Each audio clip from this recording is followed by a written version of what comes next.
ರವಿ, ಲೈಫಲ್ಲಿ ಮನುಷ್ಯನಿಗೆ ಎಷ್ಟೋ ಆಸೆಗಳಿರ್ತವೆ. ಆಸೆಗಳು, ನನಗೆ ಅದು ಬೇಕು ಇದು ಬೇಕು ಏನೇನೋ ಬೇಕು ಅಂತ ಆಸೆಗಳಿರ್ತವೆ.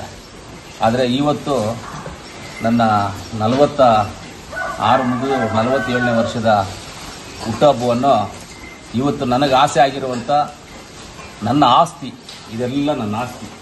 ಈ ಆಸ್ತಿನಲ್ಲಿ ಇವತ್ತು ಇಲ್ಲಿ ನನ್ನ ಬರ್ತ್ಡೇನ ಆಚರಣೆ ಮಾಡ್ಕೋಬೇಕು ಅಂತ ಅಂದ್ಕೊಂಡಿದ್ದೆ. ಇವತ್ತು ಆಚರಣೆ ಮಾಡ್ಕೊಂಡಿದ್ದೀನಿ. ಎಲ್ಲ ನಮ್ಮ ಅಭಿಮಾನಿಗಳಿಗೂ, ನಮ್ಮ ಕೋಲಾರ ಜಿಲ್ಲೆಯ ಕೋಲಾರ ತಾಲೂಕು, ಮುಳಬಾಗಿಲು ತಾಲೂಕಿನ ಎಲ್ಲ ನಮ್ಮ ಕಾಂಗ್ರೆಸ್ ಪಕ್ಷದ ಮುಖಂಡರಿಗೂ, ಕಾರ್ಯಕರ್ತರಿಗೂ ಎಲ್ಲರಿಗೂ ನಾನು ಧನ್ಯವಾದಗಳನ್ನು ತಿಳಿಸ್ತೀನಿ. ಇವತ್ತು ಎಲ್ಲರ ಜೊತೆ ನಾನು ಹುಟ್ಟುಹಬ್ಬನ ಆಚರಿಸ್ಕೋಬೇಕಾಗಿತ್ತು.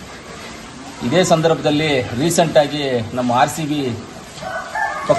ಕಪ್ಪನ್ನು ಗೆದ್ದು ಬೆಂಗಳೂರಿಗೆ ಬಂದಂಥ ಸೆಲೆಬ್ರೇಷನಲ್ಲಿ, ವಿಜಯೋತ್ಸವದಲ್ಲಿ 11 ಜನ ನಮ್ಮ ಕರ್ನಾಟಕದ ರತ್ನಗಳು, ನಮ್ಮ ಕರ್ನಾಟಕದ ಹೆಮ್ಮೆಯ ಪುತ್ರರು, ನಮ್ಮ ಕೋಲಾರಿನ ಹೆಮ್ಮೆಯ ಪುತ್ರಿ, ನಮಗೆ ತುಂಬ ಬೇಕಾಗಿರುವಂಥ ನಮ್ಮ ಸುರೇಶ್ ಬಾಬು ಅವ್ರ ಮಗಳು ಈ ಇದರಲ್ಲಿ ನಮ್ಮ ಕೋಲಾರಿನ ತೀರ್ಕೊಂಡಿರ್ತಾರೆ, ಈ RCB ಸಂಭ್ರಮಾಚರಣೆಯಲ್ಲಿ.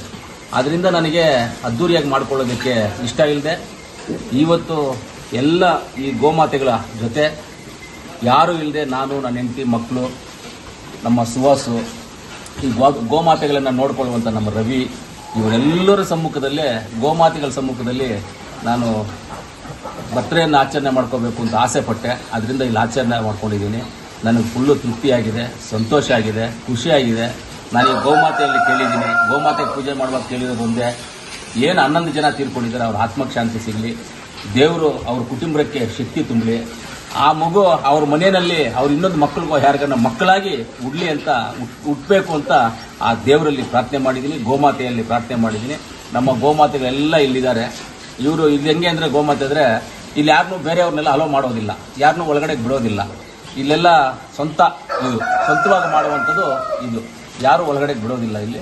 ಆದ್ದರಿಂದ ಈ ಗೋಮಾತೆಗಳ ಜೊತೆಯಲ್ಲಿ ನನಗೆ ಆಚರಣೆ ಮಾಡ್ಕೊಂಡು ತುಂಬ ಸಂತೋಷ ತಂದಿದೆ.